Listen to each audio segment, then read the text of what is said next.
They told him to get out of the seat. The words cut through the first-class cabin like a blade zapping against bone. Sharp. Public. Final. Conversations died mid-sentence. A champagne flute froze halfway to a man's lips. The low hum of the aircraft seemed to hesitate, as if the plane itself was listening. Ethan Cole did not move.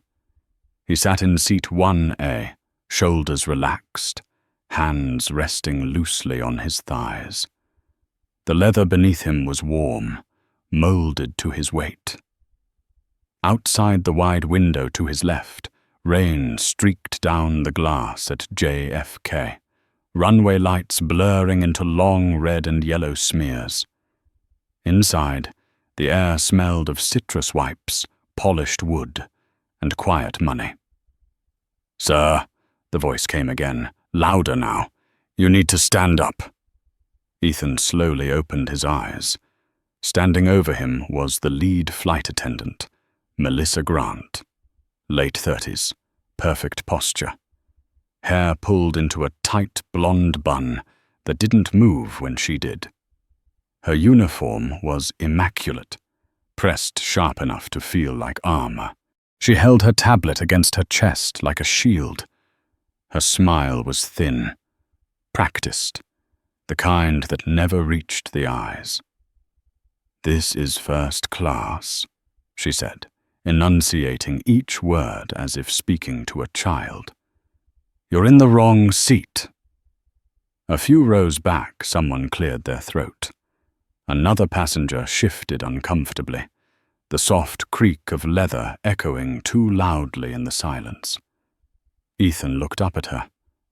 Really looked. He saw the tension behind her eyes, the calculation, the quiet certainty that she was right and he was wrong before the conversation had even started. "I'm in the seat on my boarding pass," he said. His voice was calm, low, steady. No challenge, no apology. Melissa's jaw tightened. She glanced down at the tablet, then back at him, her eyes flicking briefly to his clothes, the faded grey hoodie, the worn sneakers with scuffed toes, the simple canvas bag tucked under the seat in front of him. It didn't match the room. Around them, first class looked like a curated museum of success. Dark suits, silver hair, gold watches catching the soft cabin light. Men and women who knew the rules without ever having to read them. Ethan didn't look like he belonged in their exhibit.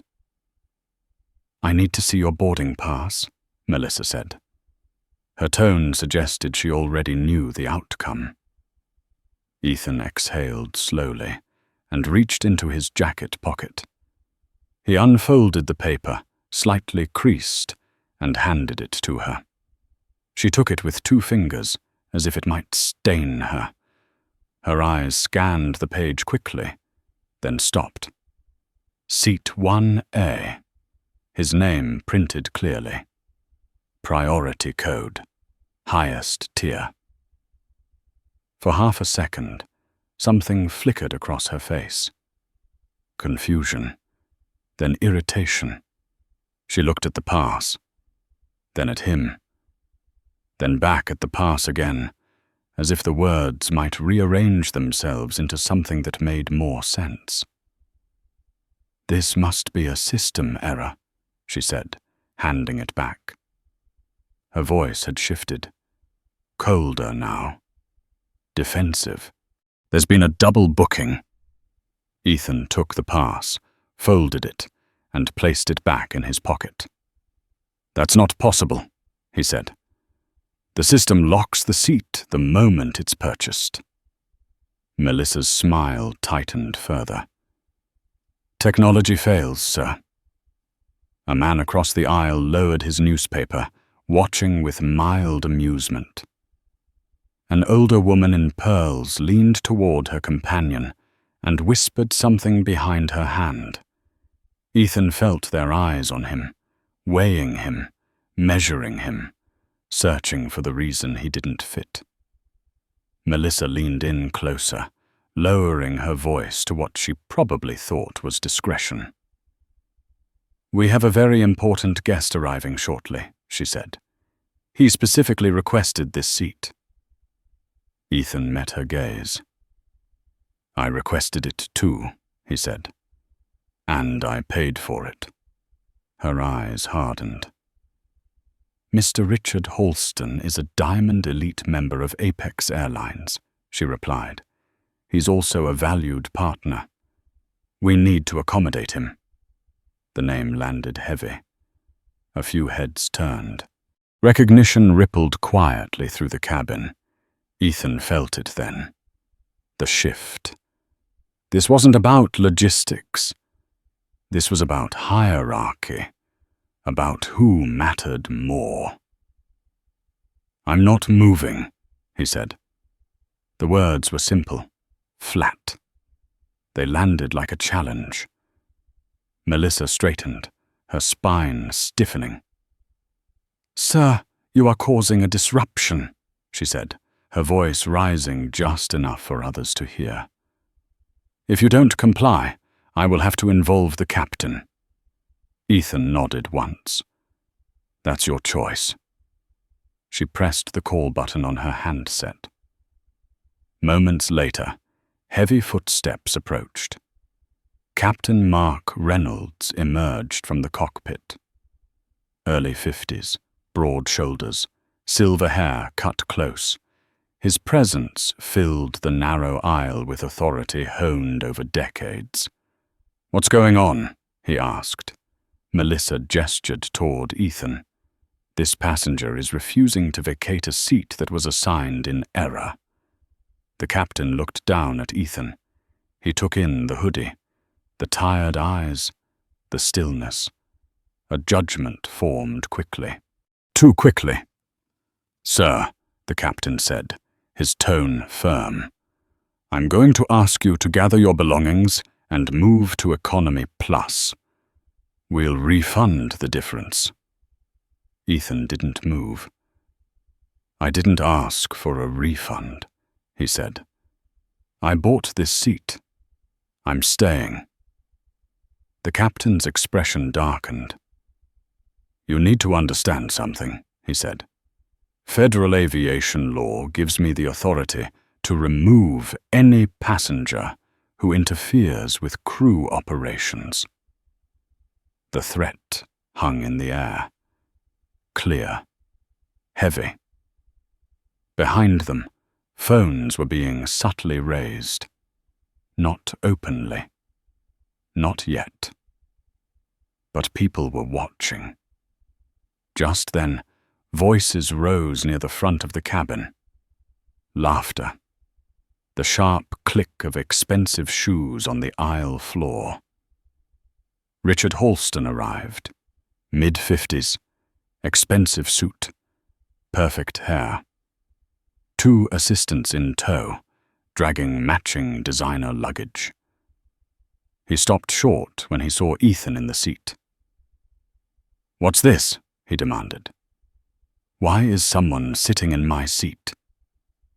Melissa rushed to him, her demeanor transforming instantly. "Mr. Halston." "I'm so sorry," she said. "We're just resolving a clerical issue." Halston looked Ethan up and down, his mouth curling into a sneer. "Who is this?" he asked. "Is this some kind of joke?" Ethan stood slowly. When he rose to his full height, the cabin felt smaller. He was taller than Halston, broader than the captain. His movements were unhurried, controlled. "I'm not a joke," Ethan said, "and I'm not moving." Halston laughed, sharp and dismissive. "I've never heard of you," he said, "and I know everyone who matters." He turned to the captain. "If this plane doesn't leave in the next 10 minutes, I'm calling corporate. I'll have someone fired." The captain stiffened. Ethan felt the weight of the moment settle around him. The imbalance, the arrogance, the certainty that power belonged to the loudest voice in the room. He looked at them, the captain, the flight attendant, the man who believed money erased rules. Fine, he thought. He nodded once. I'll go. Melissa exhaled in relief. Holston smirked. Ethan picked up his bag and stepped into the aisle. But remember this, he said quietly. Every choice you just made. The captain placed a hand on his shoulder, guiding him toward the exit. Get off my plane, he said. Ethan walked onto the jet bridge. The cold air hit him. He didn't look back. Behind him, the door closed. Inside, the cabin returned to its curated calm. None of them realized what they had just done. Because the man they removed wasn't just another passenger in a hoodie. He was the owner. The jet bridge swallowed him in silence. The door sealed behind Ethan Cole with a hollow metallic thud, cutting off the low murmur of first-class laughter, the clink of glass, the comfortable illusion that everything had been resolved. The air out here was colder, raw. It smelled like rain, fuel, and concrete. The kind of place where no one lingered unless they had nowhere else to go. Ethan walked. His footsteps echoed against the narrow walls, steady, unhurried. Ahead of him, the terminal glowed with fluorescent indifference. Gate agents glanced up, then away. To them, he was just another passenger removed for being difficult. Another problem quietly erased before takeoff. He reached the end of the jet bridge and stopped. Behind the glass, Flight 909 began to push back from the gate. The massive aircraft moved slowly, obediently, like it always did. Like it believed the rules were immutable. Ethan watched it roll. He felt no anger, no embarrassment. What sat heavy in his chest was something colder, something older. A familiar ache that had nothing to do with the seat and everything to do with being measured, sorted, dismissed by strangers who thought they understood power because they stood near it. He reached into his pocket and pulled out his phone. One contact. No hesitation. Rachel Morgan answered on the first ring. Ethan. Her voice was sharp, focused. She always sounded like this when something was wrong. Initiate Protocol 0, he said. There was a pause, not confusion. Recognition. That shuts down all outbound operations on the eastern seaboard, she said carefully. Full executive override. It will trigger audits, force ground holds, alert regulators.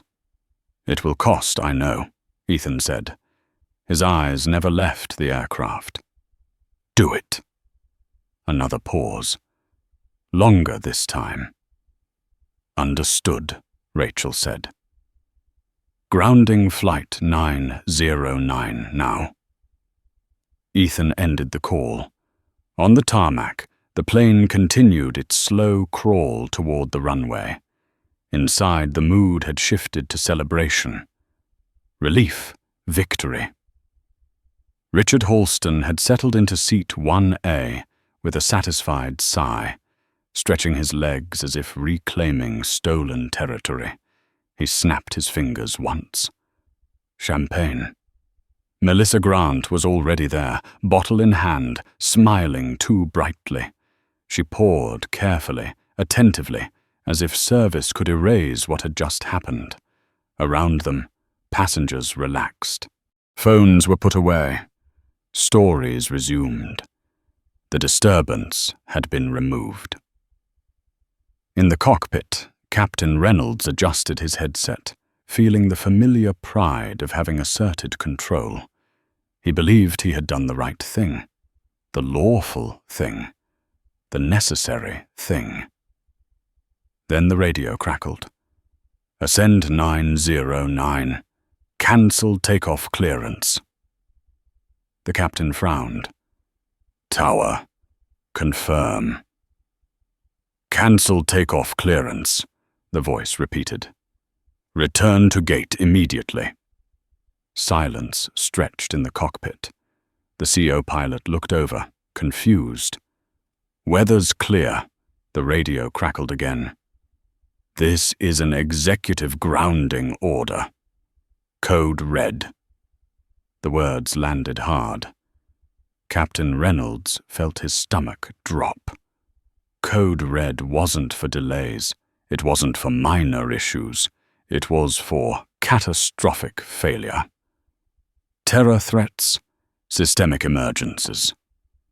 We have no indication of a threat, he said, trying to keep his voice level. Negative, the controller replied. Orders stand. Return to gate. The engines throttled down. The massive aircraft slowed, then turned, its nose swinging back toward the terminal. In first class, confusion rippled. Richard Halston spilled champagne onto his tie as the plane lurched. What the hell is happening? He barked. Melissa rushed to the intercom, but before she could speak, the captain's voice filled the cabin. Ladies and gentlemen, we've been instructed by corporate headquarters to return to the gate. We apologize for the inconvenience. A collective groan rose. Disbelief. Irritation. Halston slammed his glass down. This is incompetence, he snapped. Someone will pay for this. As the plane rolled back to the gate, passengers began to notice something unusual through the windows. Black SUVs, parked where there should have been none. Tinted windows, government plates, men in dark suits, standing with their hands folded, watching. And at the front of them, arms crossed, hoodie still on, stood Ethan Cole. The plane docked. The seatbelt sign clicked off. Captain Reynolds unbuckled and stood, irritation sharpening into something closer to dread. He strode toward the cabin door. Melissa, open it. She hesitated, then complied. The door swung open. Two men in tailored suits stepped inside. Their movements were efficient, purposeful. They blocked the aisle without raising their voices. You can't board this aircraft, the captain snapped. This is a federal operation. One of the men didn't look at him. He turned back toward the jet bridge. Clear for Mr. Cole. Ethan stepped onto the plane. He moved differently now. Not louder, not faster. But the air shifted around him as if the rules had rewritten themselves in his presence. His posture was straight, his gaze level. He carried a slim folder in one hand. The cabin went silent. Melissa's breath caught. You're not allowed back on here, she whispered, more to herself than anyone else. Captain Reynolds stepped forward, his voice rising. Listen, son. You don't need to call the police, Ethan said. His voice was calm, carrying easily through the space. They're already here. They're just not for me. He walked past the captain and stopped at the front of first class. He turned, facing the passengers, the crew, the man still sitting in his seat. My name is Ethan Cole, he said. As of 8 hours ago, I am the Chief Executive Officer and majority owner of Apex Airlines. The words fell like a dropped tray shattering on marble. Richard Halston laughed once, a sharp, brittle sound. "That's ridiculous." Ethan looked at him. "You name-dropped a man who sold this company before sunrise," he said. "He no longer has the authority to upgrade a coffee." The color drained from the captain's face. Melissa's tablet slipped from her hands and clattered to the floor. "I flew today without announcing myself," Ethan continued, "because I wanted to see how my airline treats people when they think no one important is watching." He took a step forward. His voice didn't rise. It didn't need to. "What I saw," he said, "was arrogance disguised as policy, bias disguised as efficiency, and people willing to break the law to please someone loud." He turned to the captain. "Captain Reynolds, your contract is terminated effective immediately." The words hit harder than shouting ever could. "You can't," the captain began. "You violated federal regulations, falsified a seating record, and removed a paying customer under false pretenses," Ethan said. "Collect your belongings." The captain stood frozen for a beat too long. Then he turned and walked back toward the cockpit, shoulders sagging. Ethan faced Melissa. She was trembling now. "You enjoyed it," he said softly. "You decided I didn't belong. And you were wrong." Rachel Morgan stepped onto the plane, tablet in hand. "Melissa Grant," she said, "your employment is terminated. You are barred from rehire." Security approached. Melissa broke down, pleading, but the men guided her away. Ethan turned last to Richard Halston. "Get out of my seat," he said. For the first time, Halston didn't laugh. The plane waited. Richard Halston did not move. For a moment, he sat there gripping the armrests, knuckles whitening, eyes darting around the cabin as if waiting for someone to laugh, to tell him this was theater, a stunt, a misunderstanding that would dissolve if he simply held his ground long enough. He had spent his life believing that resistance worked, that money bent rooms, that silence eventually cracked. It didn't. The men in dark suits stepped closer. Not threatening, not rushed, just inevitable. "Mr. Halston," one of them said evenly, "please stand."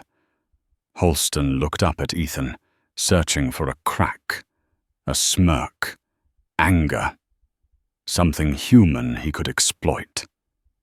He found none. "This is a mistake," Halston said, forcing a chuckle. "You've made your point. Fine.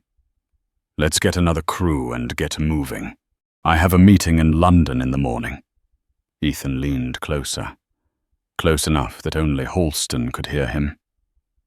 "So did I," he said quietly. "And you decided my time didn't matter." The men took Halston by the arms. He protested loudly now, voice echoing down the cabin, but it sounded thin, unconvincing. Passengers stared as he was escorted down the aisle he had strutted through minutes earlier. No one applauded. No one spoke. When the door closed behind him, the silence was heavy. Ethan turned back to the cabin. "We will be delayed," he said. "We will replace the crew. If anyone wishes to deplane, you are free to do so. If you stay, this flight will depart once it is safe and lawful." No one moved. People shifted in their seats, exchanged glances. Something had changed. The cabin no longer felt like a showroom. It felt like a witness box. A new lead flight attendant boarded minutes later. Joyce Harper, early 60s, calm eyes, grey hair pulled back without ceremony. She didn't smile too wide. She didn't avert her gaze. She met Ethan's eyes and nodded once.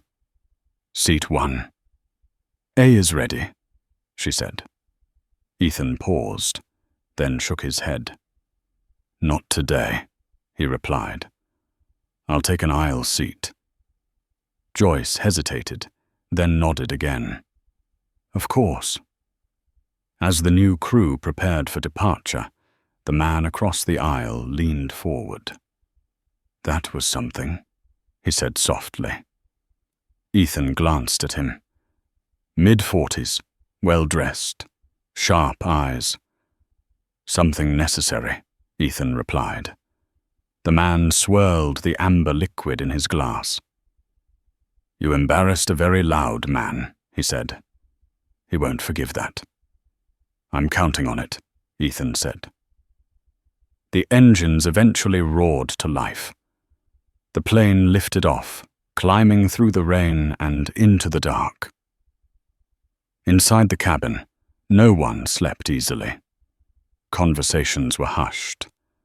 Phones buzzed discreetly. News traveled faster than altitude. Somewhere over the Atlantic, a headline began to circulate.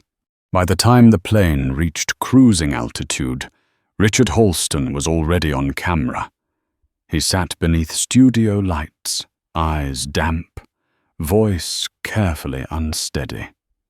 He spoke of fear, of chaos, of a man who had snapped. He spoke of being humiliated, of a flight held hostage by ego. He did not mention the seat. He did not mention the money.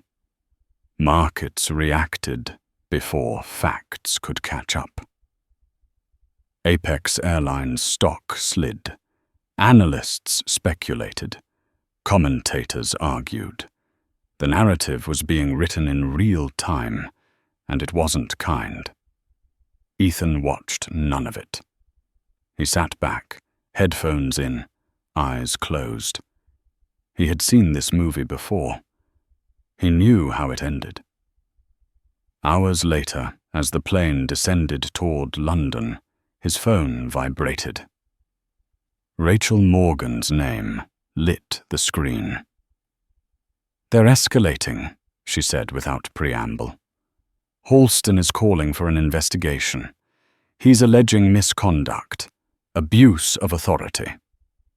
Ethan opened his eyes. Good, he said. Public sentiment is split, Rachel continued. Stock is down. The board is nervous. They should be, Ethan replied. Tell them to wait. After landing, cameras flashed. Shouts followed him through the terminal. Accusations flew. Ethan didn't answer a single question. His face was blank, controlled, unreadable. He knew any expression would be cropped, framed, weaponized. Inside a black SUV, he finally looked at his phone. A message blinked onto the screen from an unfamiliar number. I recorded everything. Ethan typed back 2 words. Do not post. Moments later, a file transferred. Video. Clear. Steady. It showed the cabin. The confrontation. The sneer. The threat. The first move. Ethan watched it once, then again. He leaned back. Let Halston talk. Let him commit. The war had only just begun. Morning broke grey over London, the kind of low sky that pressed against the glass and made the city feel smaller than it was. Ethan Cole stood alone in a conference room, high above the river, jacket draped over the back of a chair, hoodie folded neatly beside it. The screen on the far wall glowed with a grid of headlines. Different fonts. Same story.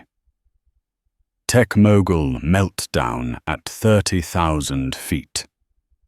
Airline CEO loses control mid-flight.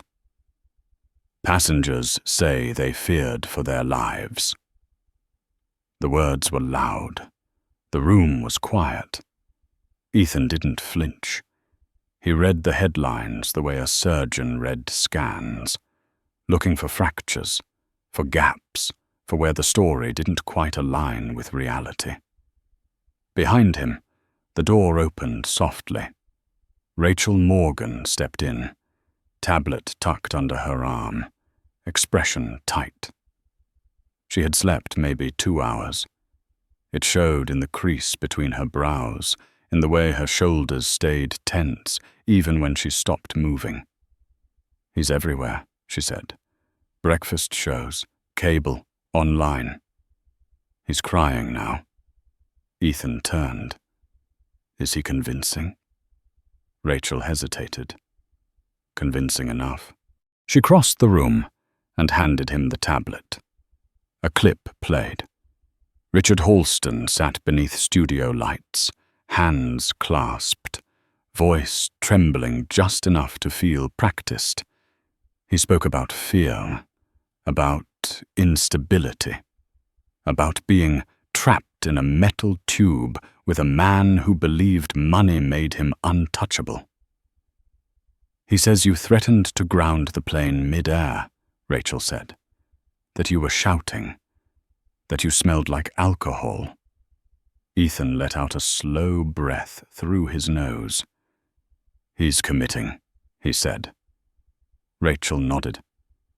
"The board wants an emergency session.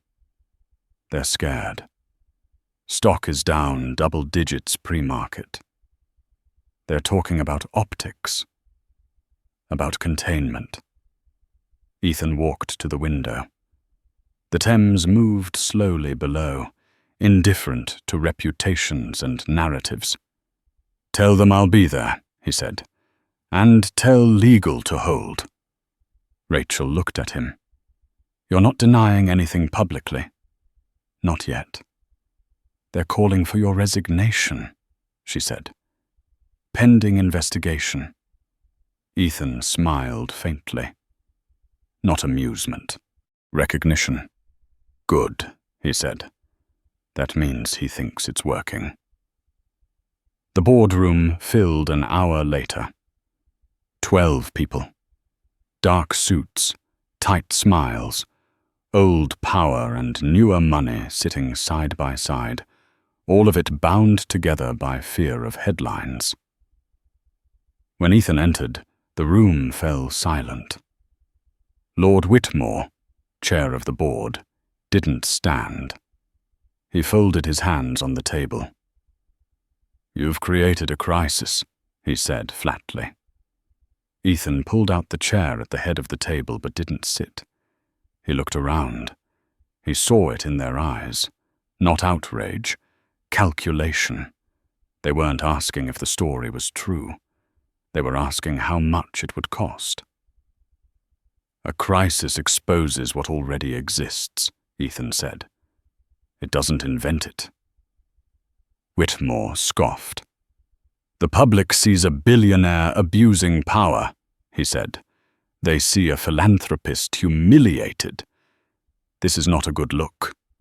"A good look is not the same as the truth," Ethan replied. A woman to Whitmore's left leaned forward. "Fiona Clark. Finance. Razor sharp. Truth doesn't move markets," she said. "Perception does. And perception is bleeding us." "Then stop the bleeding," Ethan said. Whitmore slammed a palm on the table.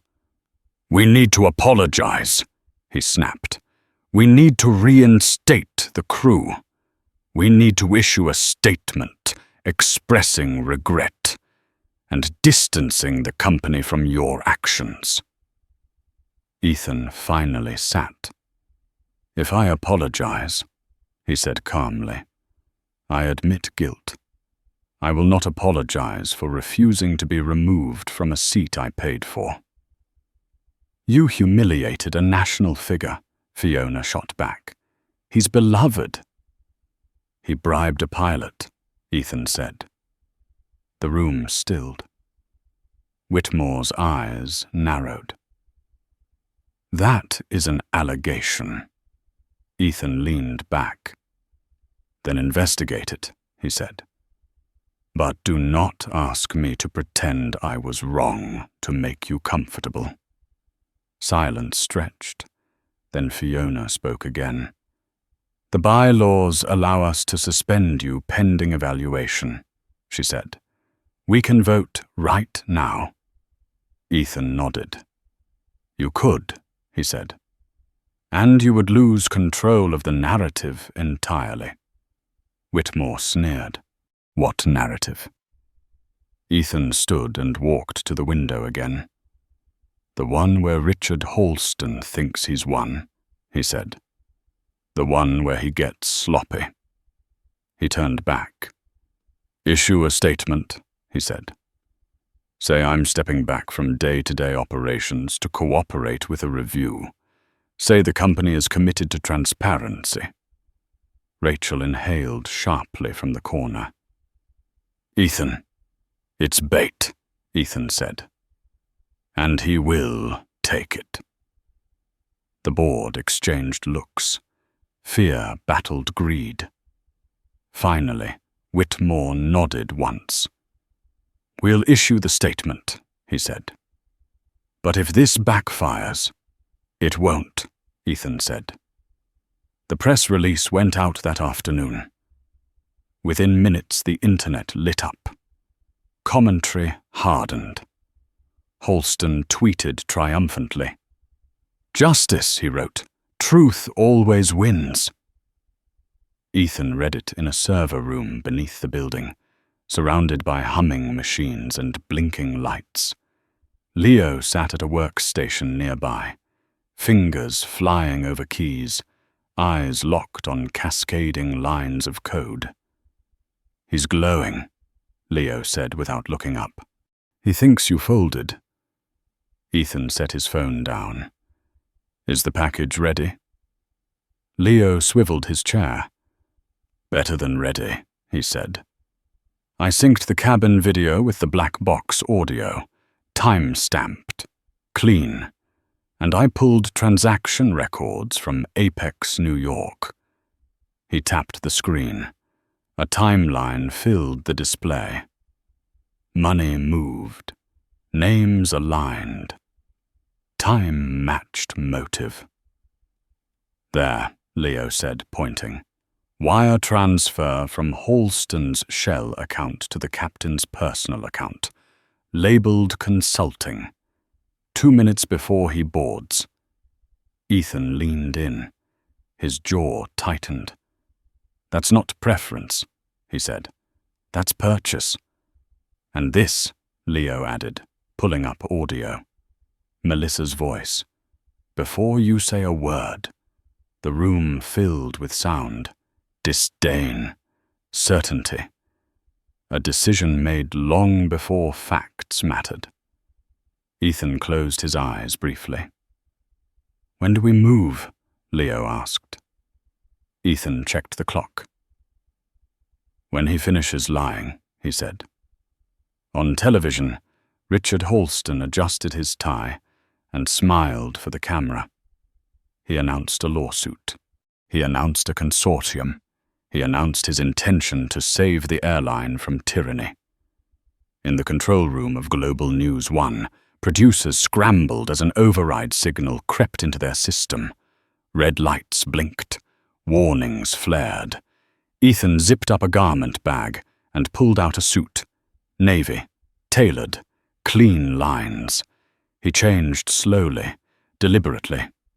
Each button clicked into place, like a decision finalized.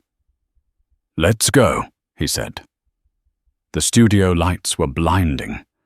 The applause was manufactured. Halston basked in it. He was mid-sentence when the screen behind him flickered. Static tore across the image. The skyline vanished. The cabin appeared. And the truth began to play. The studio went silent. Not the polite kind. Not the broadcast pause. This was the kind of silence that swallowed sound whole. The kind that made the air feel suddenly heavier, as if the room itself understood what was coming and braced for impact. Behind Richard Holston, the massive screen glowed with ruthless clarity. There he was. Seat 1A, hoodie pulled low, eyes closed. Still, not shouting, not moving, not drunk, just a man trying to sleep. The audio cut in clean and unforgiving. "Excuse me, sir. I need to see your boarding pass." Melissa's voice, sharp, controlled, no fear in it, no hesitation, only judgment. In the studio, Holston's smile froze. His fingers tightened around the edge of the desk. He leaned forward slightly, as if proximity could undo pixels. The video continued. Viewers watched Ethan hand over the boarding pass. Calm, polite. They watched Melissa scan it, frown, then look down at his clothes. They watched her lips curl, just slightly, as she spoke again.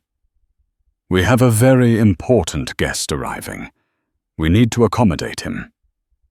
A murmur rippled through the studio audience. Not applause. Not outrage yet. Recognition. The sound people make when the story they were told no longer fits the evidence in front of them. On screen, the captain appeared. His voice carried authority, but now, stripped of context and spin, it sounded thin. "Do you want to go to a holding cell in New York?"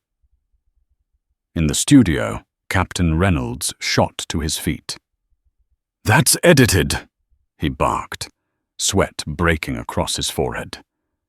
That's taken out of context. But the video didn't stop. It showed Richard Holston boarding the plane. It showed him stopping in the aisle. It showed him looking Ethan up and down. "Who is this? Is this the janitor? Get him out of there." The words hung in the studio like smoke. A woman in the front row covered her mouth. Someone else whispered, "Oh my God." Holston turned, half rising from his chair. "This is a fabrication," he snapped. "A deep fake. This is illegal." Then the screen split. On the left, the cabin froze on Holston's sneer. On the right, a document slid into view. Clean. Official. Highlighted in yellow. Transaction ID. Sender. Recipient.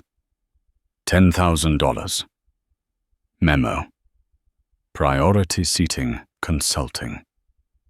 The timestamp blinked at the bottom. 2 minutes before boarding. The room exhaled as one.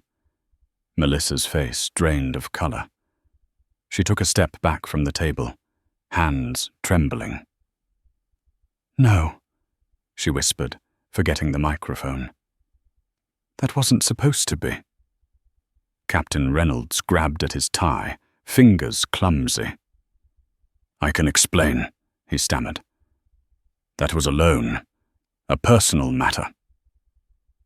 The anchor, Bradford Miles, turned slowly toward Holston.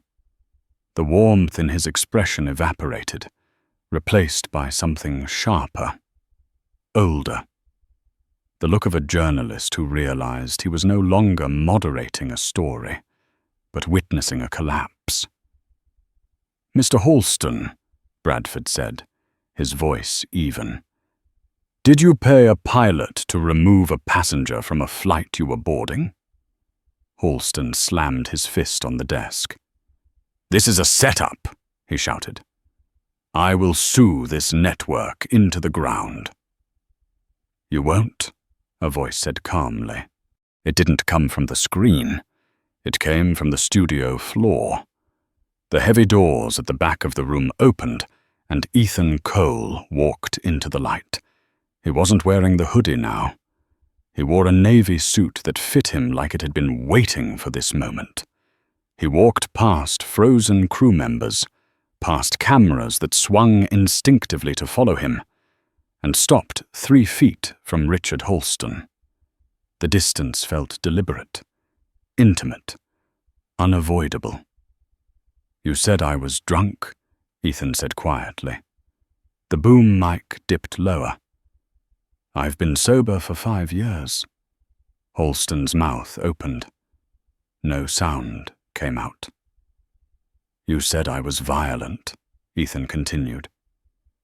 "The video shows I never left my seat until your people forced me." He turned his head slightly, looking at Melissa. She couldn't meet his eyes. "And you told the world I called you trash," Ethan said. "But the only person using slurs on that plane was you." Melissa collapsed into her chair, sobbing. Ethan faced Holston again. "You didn't want the seat," he said. "You wanted obedience. You wanted proof that rules bend for men like you." Holston's voice cracked as he tried to recover. "You can't prove intent," he said weakly. "My lawyers, they're busy," Ethan replied. From the shadows, uniformed officers stepped forward. "London Metropolitan Police, Serious Fraud Office." Their presence was calm, efficient, final. "Richard Holston," the lead officer said. "You are under arrest for bribery, fraud, and market manipulation." Holston staggered back.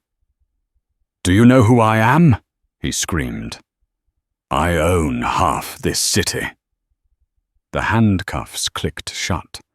That sound cut through the studio louder than any shout.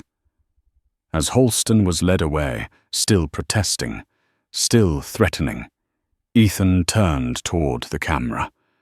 He looked directly into the lens, into living rooms and kitchens and quiet dens across the country.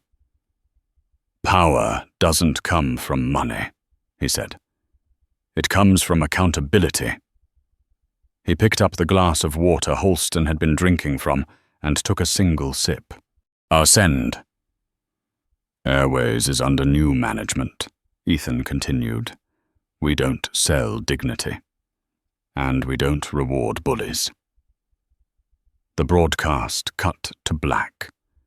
By morning, the fallout was everywhere. Holston was denied bail. His accounts were frozen. His name vanished from charity boards and gala invitations overnight. The captain lost his license. Melissa disappeared from public view.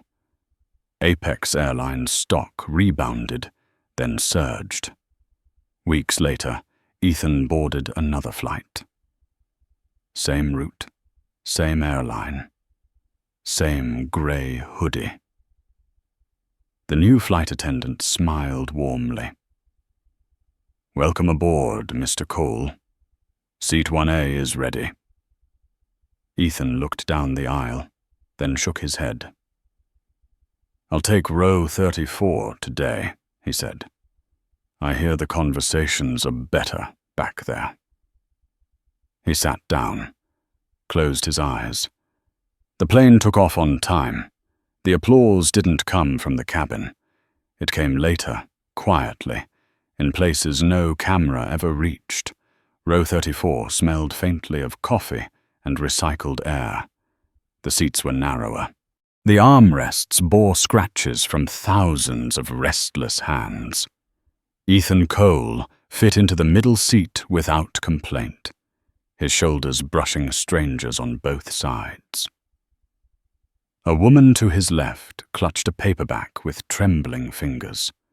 A man to his right stared straight ahead, jaw tight, as if afraid to look at him too long. No one spoke at first. The plane climbed through a blanket of cloud, engines humming with patient force. The cabin lights dimmed. The usual rituals resumed. Safety video, seatbelt chime, the illusion of normalcy. Ethan closed his eyes. For the first time since New York, his breathing slowed. He thought of the faces on that first flight, not the loud ones, not Halston or the captain or Melissa. He thought of the quiet ones, the passengers who watched, who didn't intervene, who would tell themselves later that it wasn't their place, that the rules were complicated, that authority must know better. He had told himself those things once, too, years ago, back when speaking up carried a price he couldn't afford. A voice broke the silence. Beside him, "Sir." Ethan opened his eyes. The woman with the paperback was looking at him now, late 50s, grey streaks in her hair, hands folded tightly in her lap. "I saw what happened," she said softly. "On the news?" He nodded once. "My husband flew cargo his whole life," she continued. 30 years. He used to say planes don't care who you are. Gravity treats everyone the same. A faint smile crossed Ethan's face. "Your husband was right." She hesitated, then reached out and squeezed his arm briefly. "Thank you," she said. For what, he didn't ask. Across the aisle, someone had turned their phone face down. In the rows ahead, a murmur passed, low and cautious. Not admiration, not fear. Something closer to recognition. The plane leveled off. Time stretched. On the ground, the world didn't rest. In boardrooms and offices and living rooms, the footage replayed. Analysts dissected it. Commentators argued. But something else happened too. Quiet emails, private conversations, people forwarding the video with a single line beneath it. This happened to me. At Apex headquarters, the old signage came down. New branding went up. Clear Sky, the name suggested. Open, honest, aspirational. Posters appeared in break rooms. Training sessions were scheduled. Not cosmetic ones, not slides about smiling more. Real ones, about authority, about bias, about what power looks like when no one thinks they're being watched. Some employees quit, others stayed and listened. Ethan returned to New York a week later. No press conference, no victory lap. He walked through the terminal the same way he always had, hoodie on, bag slung over one shoulder, eyes forward. At security, an officer glanced at his ID, then at him. The recognition flashed. The pause lingered. "Have a good flight, Mr. Cole," the officer said. Ethan nodded and moved on. He didn't need the acknowledgement. Not anymore. At home, he slept for 12 hours straight. When he woke, the city was bright and indifferent. He made coffee, sat by the window, let the quiet settle. Rachel called mid-morning. "The board's aligned," she said. "Full support." Ethan looked out at the street below. "Good. There's something else," she added. "We've had over 40,000 messages from customers." He raised an eyebrow. "Complaints?" "Stories," Rachel said. "People telling us about times they were moved, questioned, ignored. Some are old. Some are recent. Ethan closed his eyes briefly. Set up a team, he said. Read everyone. That'll take months. Then we'll take months. He ended the call and stood. The hoodie lay folded on the chair. He left it there and pulled on a jacket instead. Not a suit, just something warm. Outside, the city moved around him, unaware that anything had changed. That was fine. Change didn't need an audience to be real. Days later, a letter arrived, handwritten, no return address. It was from the man who had filmed the cabin. I almost posted it right away, the letter said. I wanted people to see. But when you told me to wait, I realized something. You weren't trying to win fast. You were trying to win clean. Thank you for showing me what patience looks like. Ethan folded the letter carefully and placed it in a drawer. Another flight waited on his calendar. Another meeting. Another negotiation. The world didn't slow down just because one injustice had been corrected.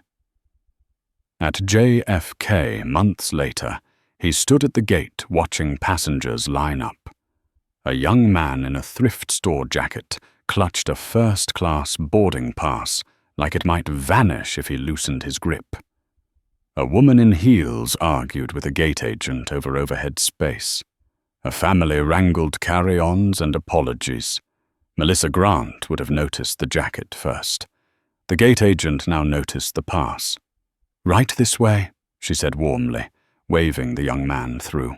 Ethan watched until the jet bridge swallowed them both. He boarded last. As he stepped onto the plane, the flight attendant met his eyes. She didn't stiffen. She didn't overcorrect.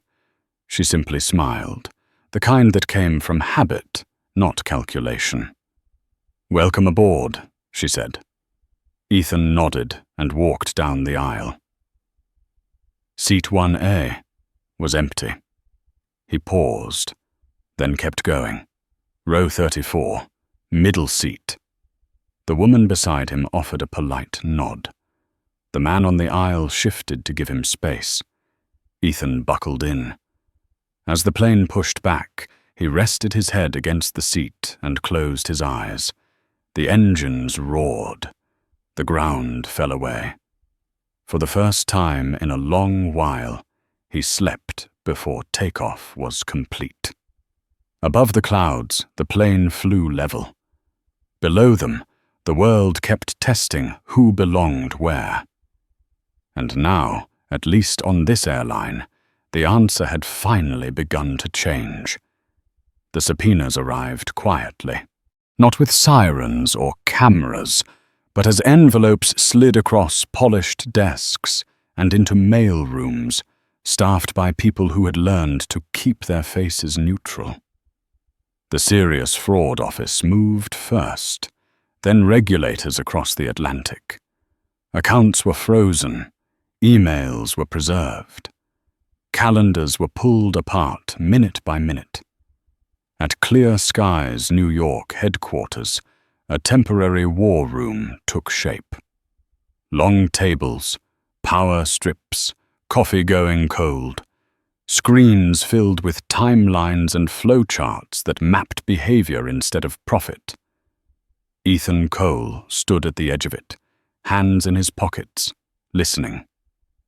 They're finding patterns, Rachel Morgan said, her voice low as she pointed to a cluster of dots on the screen. Not just Halston. Not just that flight. Priority seating requests, quiet transfers, crew bonuses that don't align with performance. Ethan nodded. He had expected this. Systems didn't rot overnight. They rotted when people learned they could get away with it. A man at the far end of the table cleared his throat.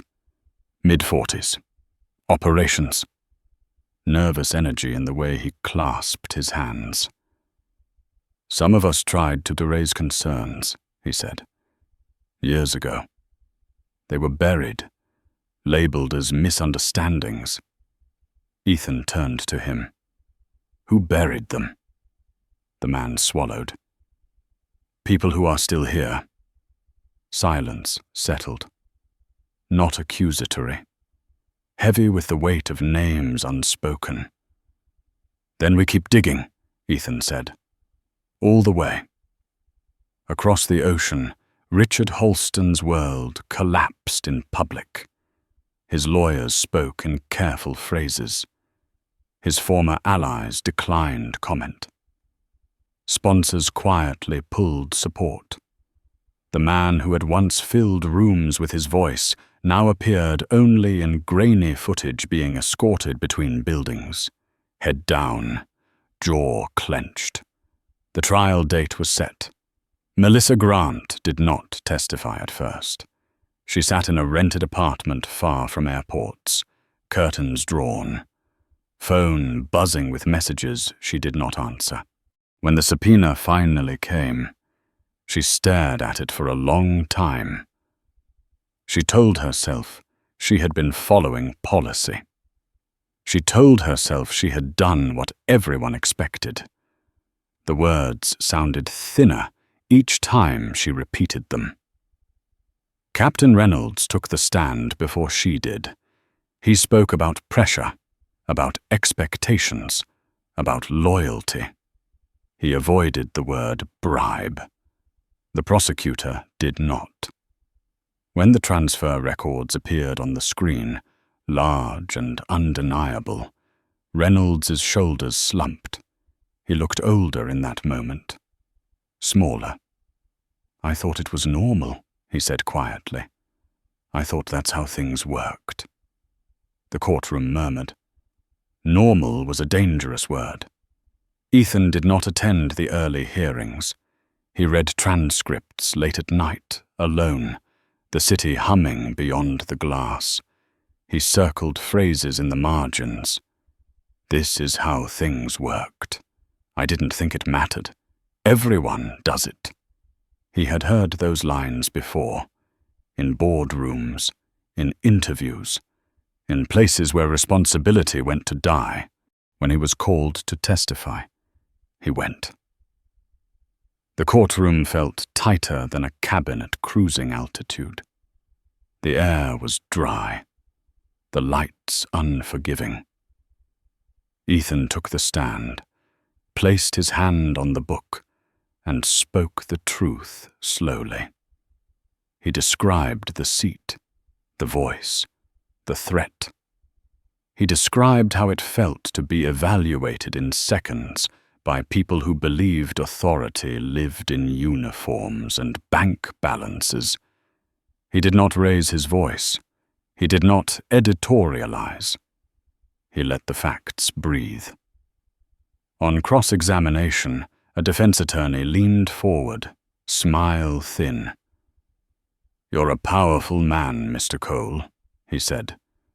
Isn't it possible you misinterpreted a routine security concern? Ethan met his gaze. Security is about behavior, he said. Not clothing. The attorney tried again. Isn't it true you later used your position to exact revenge? Ethan paused. The room waited. I used my position to stop a crime, he said, and to show the truth. Outside the courthouse, reporters shouted questions. Ethan answered none. He stepped into the car and closed the door. The noise fell away. The verdict came months later. Guilty. The word landed without drama. No cheers, no gasps, just a collective understanding that something had ended. Sentencing followed. Prison time. Fines, bans from corporate boards. The system moved slowly. But it moved. At clear sky, the changes deepened. New policies were written in plain language. Authority lines were redrawn. Crew evaluations shifted from deference to diligence. Anonymous reporting channels were staffed by people who answered calls instead of deflecting them. Some employees resisted. A few left loudly. Many stayed quietly and learned. Ethan walked the hangars more often now. He spoke with mechanics and schedulers and junior attendants who had never met a CEO who asked questions without an agenda. He listened more than he talked. One afternoon, a young flight attendant approached him near a training room. Early 20s, nervous smile. "Sir," she said. I just wanted to say, I didn't think anyone at the top would care about something that small. Ethan considered her words. "It's never small to the person living it," he said. She nodded, eyes shining, and walked away. The video that had started everything settled into the public memory. It didn't disappear, but it stopped being spectacle and became reference. It was cited in trainings, in articles, in conversations that began with, "Remember that flight." Ethan tried not to be the symbol. He didn't control what people projected onto him, but he could control how he moved through the world. He kept flying commercial, kept wearing the hoodie when it suited him, kept choosing seats that let him listen. On a late flight from Chicago, turbulence rattled the cabin. A man across the aisle gripped his armrest, breath shallow. Ethan caught his eye and nodded once. The man nodded back. The plane steadied. After landing, as passengers filed out, the man stopped. "I used to think people like you lived somewhere else," he said. "Above it all." Ethan shook his head. "We're all in the same tube," he said, "just moving at different speeds." The man smiled, then disappeared into the terminal. At home that night, Ethan stood by the window again. The city lights blurred into patterns. He thought of the first words spoken to him on that flight. "You need to get out of the seat." He thought of how many times people had heard versions of that sentence in their lives, in offices, in classrooms, in places where belonging was conditional. He picked up his phone and typed a message to Rachel. "Let's publish the stories. All of them," she replied moments later. "Understood." Outside, a plane traced a thin line across the sky, steady and bright. Ethan watched it until it vanished. The work, he knew, was far from over. The stories arrived in waves. Not all at once, not with headlines, but in careful paragraphs, typed late at night, in voicemails left with pauses where breath caught, in scanned letters written by hands that shook just enough to be visible. Clear skies servers filled with testimony, not accusations, accounts. A woman who had been moved from first class because a man needed the space for his knees. A veteran questioned 3 times about his ID, while others boarded untouched. A college professor told to cover his sweatshirt logo because it made the cabin look informal. Small humiliations stacked so neatly they looked like policy. Ethan read them every morning before meetings. He didn't skim. He didn't delegate. He read names, cities, routes. He learned how power learned to whisper. Rachel joined him one morning, coffee untouched. "We can't fix all of this with training," she said. "No," Ethan replied. "We fix it with consequences." They built a review board with teeth. Independent, rotating. Anonymous where it needed to be. Public where it mattered. They rewrote escalation protocols so authority required verification, not instinct. They changed incentives so courtesy wasn't rewarded with silence, but with safety. The first time a senior manager was dismissed under the new system, the reaction was swift. Emails, calls, subtle warnings about culture and continuity. Ethan listened, then replied with a single sentence. Culture that depends on fear isn't culture. It's control. Across town, a different reaction brewed. Not everyone saw Ethan as a reformer. Some saw him as a threat. Editorials shifted tone. Pundits asked whether he had gone too far, whether his personal experience had clouded his judgment, whether Clear Sky was becoming political. Ethan declined interviews. He knew debates about tone were a distraction. Facts didn't need charisma to endure. At an industry conference in Dallas, he finally spoke. Not from a stage, but in a side room filled with folding chairs and lukewarm coffee. Executives sat stiffly. Union reps leaned back, arms crossed. Reporters hovered near the doors. Ethan didn't raise his voice. He didn't perform. I didn't change the rules, he said. I enforced them. A hand rose. What about discretion? A man asked. Crew authority is essential. So is restraint, Ethan replied. Authority without accountability is just preference wearing a uniform. The room shifted. Some nodded. Others frowned. No one laughed. Afterward, a woman approached him. Silver hair, airline pin from a carrier that no longer existed.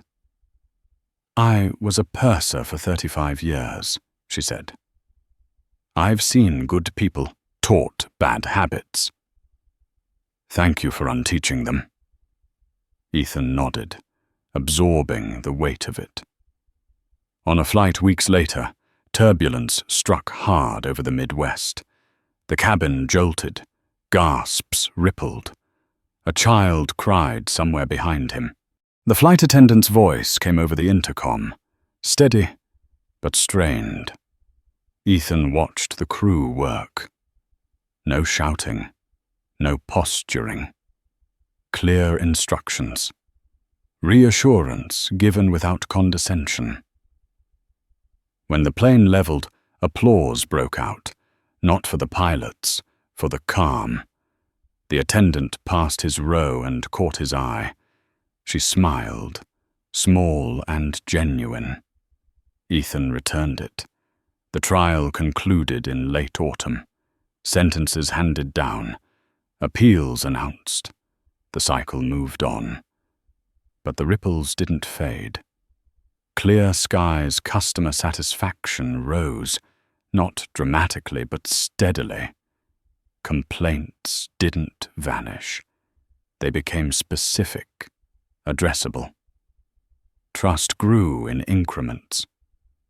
One evening, Ethan received a message from the man who had filmed the cabin. He had started a foundation, small, focused, legal support for travelers wronged quietly. Ethan donated anonymously. At home, he kept a box beneath his desk. Inside were boarding passes, old ones, creased, faded. Evidence of miles traveled and moments endured. He added one more to the pile. Seat 34. Middle. He smiled at that. Winter came. Snow-dusted runways. Delays returned with the weather. Passengers grumbled. Systems strained. Under pressure, habits revealed themselves. A supervisor at a regional airport overruled a gate agent who had tried to reassign a seat based on a status. The supervisor cited policy. The agent filed a report anyway. The report was read. The supervisor was corrected. Quietly. Permanently. Ethan learned about it days later. He closed the email and leaned back, eyes on the ceiling. Change, he thought, was happening in the margins. At a holiday gathering, a distant relative cornered him near the kitchen. "You're making enemies," the man said, wine glass sloshing. "Powerful ones." Ethan shrugged. "They had power before me," he said. "They just didn't like sharing it." The man laughed nervously and moved on. On New Year's Eve, Ethan flew west. The cabin buzzed with anticipation, countdowns, clinking glasses. The crew wore paper hats. At midnight, the plane crossed a time zone. Cheers erupted anyway. Someone popped a tiny bottle of sparkling wine. Laughter filled the aisle. Ethan watched the faces around him. Strangers bound briefly by altitude and time. He felt the strange intimacy of it, the shared vulnerability. He thought again of gravity, of how it treated everyone the same. As the plane descended, the captain's voice came over the speakers. Calm, confident. Welcome to Los Angeles. Applause followed, not raucous, earned. Ethan gathered his bag and stood with the others. No one stepped aside. No one stared. He blended into the line, another traveler returning home. At the jet bridge, he paused, hand on the rail, feeling the vibration of the aircraft through the metal. A reminder of the systems that carried people safely when they worked as intended. He walked on. Outside, the night was clear. Stars faint above the city glow. Ethan breathed in deeply. There were still stories to read, policies to test, people to disappoint. But the seat was no longer the point. The sky, he knew, belonged to everyone willing to claim it without apology. The letter came without warning. No logo, no legal language. Just a plain envelope waiting on Ethan's desk when he arrived early one morning. The city still half asleep beyond the windows. His name was handwritten on the front, careful but uneven, as if the writer had paused between strokes. He opened it slowly. Inside was a single page. I was on that flight, row 4. I didn't say anything. I told myself it wasn't my place. I told myself you would be fine. I was wrong. I think about that silence every time I board a plane now. Ethan read it twice, then a third time. There was no signature, no return address, just the truth, offered without defense. He folded the letter and placed it back in the envelope, then set it beside the others he had kept. There were more now, a quiet archive of conscience, people who had realized too late that neutrality had weight. Later that day, he walked through the training center at clear sky. New hires sat in small groups, watching footage on screens. Not the viral clip, not the arrest. Just the beginning. The moment when authority was misused and no one stopped it. An instructor paused the video. "What could have happened differently here?" she asked. Hands rose, hesitant at first. Then more. Someone said, "The attendant could have checked the system again." Another said, The captain didn't need to threaten him. A third voice, younger, steadier, said, "Any of us could have spoken up." Ethan watched from the back of the room. That last answer stayed with him. Weeks passed. The story faded from nightly news. New scandals took its place. But beneath the noise, something steadier grew. Clear Sky's internal reports shifted tone. Not just metrics, language. Less us versus them. More responsibility. More careful with power. Ethan flew often. Different routes, different crews. He never announced himself. He never corrected assumptions unless they turned into actions. On a flight out of Seattle, a man in first class scoffed loudly when a woman in a denim jacket took the seat beside him. "Are you sure you're in the right place?" he asked, not bothering to lower his voice. The flight attendant stopped in the aisle. "She's exactly where she should be," she said calmly. "Is there something else you need?" The man flushed. He muttered something and looked away. Ethan stared out the window, the city shrinking below them, and felt a quiet satisfaction that had nothing to do with being recognized. At a board meeting later that month, Fiona Clark spoke up. She had opposed him at first. Calculated risk, brand exposure. But now she slid a report across the table. "Customer trust index is up," she said. "Employee retention too, especially among junior staff." Ethan nodded. "People stay where they feel safe." Fiona studied him. "You changed more than a policy," she said. "You changed expectations." "That was the goal," Ethan replied. That night, he walked home instead of taking a car. The air was cold, the sidewalks crowded. He passed a busker playing an old song on a battered guitar. The melody wove through traffic noise, imperfect but earnest. A few people stopped. Most didn't. Ethan dropped a bill into the open case and kept walking. He thought about how often change looked like that. Small, unapplauded, easy to miss unless you slowed down. Near the holidays, Clear Sky launched a public report, not a press release. A report, transparent, messy. It listed failures alongside fixes, names of routes, dates. What had been done and what hadn't yet worked. Some advisors warned against it. Too much honesty, they said. Too much liability. Ethan approved it anyway.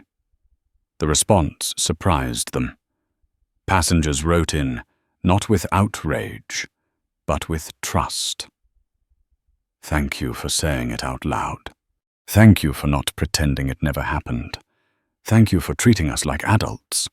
Ethan read those messages late at night, the city quiet, the lights low. He felt the familiar pull to move on, to solve the next problem. But he forced himself to stay with it, to let the weight of it land. One afternoon, months after the trial, he received a calendar invite marked private, a name he hadn't seen since the courtroom. Melissa Grant. He hesitated, then accepted. They met in a small office borrowed from legal. Neutral ground. Melissa looked different. No uniform, no armor. Just a woman who hadn't slept well in a long time. "I don't expect forgiveness," she said quickly, hands clenched in her lap. "I just needed to say I was wrong." Ethan listened. He did not interrupt. "I thought I was protecting the airline," she continued. "But really, I was protecting my idea of who mattered." Silence followed. Not tense, just honest. "I don't know what comes next for me," she said. Ethan met her gaze. "That's not for me to decide," he said. "But accountability doesn't end with consequences. It begins there." She nodded, tears welling, and stood to leave. When she was gone, Ethan sat alone for a long moment. He felt no triumph, no satisfaction, only the weight of complexity, of systems that shaped people, and people who shaped systems in return. On his next flight, he sat by the window in economy. The man beside him asked about his book. They talked about nothing important. Weather, sports, delays. As the plane descended, the sun broke through the clouds, flooding the cabin with gold. The man squinted and laughed. "Worth the wait," he said. Ethan smiled. When the wheels touched down, the impact was gentle, controlled, the kind of landing you didn't notice until it was over. As passengers stood and reached for bags, Ethan remained seated for a moment.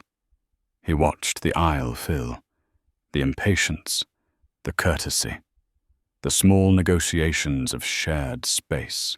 He thought of the letter on his desk, the anonymous apology, the courage it took to write it. He stood and joined the line. Ahead, the door opened. The jet bridge waited. Another terminal, another city, another test of who people chose to be when no one forced them to look.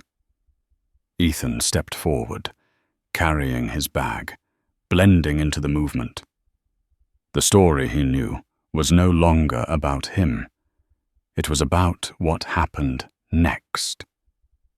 The cabin lights dimmed as the aircraft leveled out, a soft amber glow settling over rows of strangers who would never fully know one another. Seat belts clicked loose, tray tables lowered. The quiet choreography of flight resumed, ordinary and unremarkable, exactly as it should be. Ethan Cole sat back and let the rhythm of the engines wash over him. He no longer watched faces for signs of judgment. He no longer scanned rooms for threats disguised as smiles. The vigilance had softened, replaced by something steadier. Trust, perhaps, or acceptance that the world would always test itself against power, and that the answer lay not in winning every battle, but in changing the terms of the fight. Outside the window, clouds stretched endlessly, layered like pages of an unfinished book. Somewhere beneath them were cities, offices, classrooms, terminals, places where people would be told, subtly or directly, that they did not belong. Places where silence would still feel safer than intervention. But not everywhere. Not always. Clear Sky's new safety briefing played quietly on the screen in front of him. It wasn't flashy. No swelling music, no slogans, just a simple statement spoken by a calm voice. Every passenger matters. Every concern deserves to be heard. Authority exists to protect, not to intimidate. Ethan watched it without expression. He hadn't written the script himself. He hadn't needed to. It had been written by 1,000 moments like the one that started everything. By discomfort, by fear, by the cost of pretending not to see. The man across the aisle adjusted his glasses and leaned back. The woman a row ahead reached for her husband's hand. A child laughed somewhere near the rear of the cabin. Life went on, unaware of how close it always was to bending the wrong way. When the plane began its descent, the city came into view, lights scattered like constellations on the ground. The captain's voice came over the intercom, steady and unremarkable, announcing arrival details, weather conditions, nothing more. No authority. No drama. Just information. As the wheels touched down, there was no applause this time. No one felt the need. The landing was smooth, professional, invisible. That, Ethan thought, was the point. Passengers rose one by one, reaching for bags, negotiating space with murmured apologies and half smiles. No one rushed him. No one deferred. He moved with them, another body in motion, another story among thousands. At the jet bridge, a flight attendant stood by the door. Early 30s, natural smile, tired eyes. She met Ethan's gaze and nodded once, not in recognition, but in acknowledgement. "Have a good night," she said. "You too," he replied. He stepped into the terminal, the noise rising around him. Rolling suitcases, echoing announcements, 1,000 destinations layered over one another. He paused for a moment, letting it all pass through him, then continued forward. The world had not changed overnight. It never did. But something had shifted, just enough to matter. A standard set, a line drawn, a reminder that dignity did not belong to the loudest voice, the richest wallet, or the sharpest uniform. It belonged to anyone willing to claim it, and to those brave enough to protect it in others. Ethan walked toward the exit, blending into the crowd, leaving behind no spectacle, no slogan, just a quiet example of what accountability looked like when it refused to blink. If this story resonated, take a moment to like and subscribe, and leave a comment with these 3 words: dignity over status.